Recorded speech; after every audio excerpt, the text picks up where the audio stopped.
नमस्ते सबैजनालाई। आज 2082 साल वैशाख महिनाको 6 गते म आज लौकाको 3D कटिङ गर्दैछु। साथीहरू हेर्नु होला।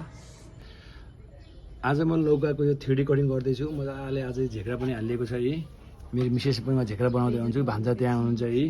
यहाँ करेला अस्ति 3D कटिङ गरेको हो। यहाँ घिरौलाहरू फलिरहेछन्। अब मैले यहाँ 3D कटिङ गर्दैछु लौकाको।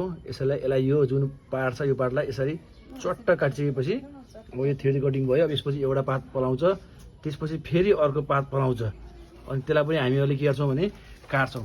त्यसपछि हाम्रो 3D प्रोसेस कम्प्लिट हुन्छ। यसरी हामीले काट्छौँ है।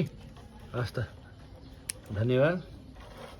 यसरी हाम्रो यो लौकाको आजको म फर्स्ट कटिङ सकेको छु। हस् त, धन्यवाद। यो लौका छ, यो लौकाको चाहिँ म 3D कटिङ गर्दिनँ। ल म हेर्छु यसमा र त्यसमा चाहिँ के फरक हुँदो रहेछ, अनि म यसको रिजल्ट पनि हजुरलाई भन्नेछु। हस् त, धन्यवाद। तरकारी लगाउँ, अर्ग्यानिक खाउँ, स्वस्थ रहौँ।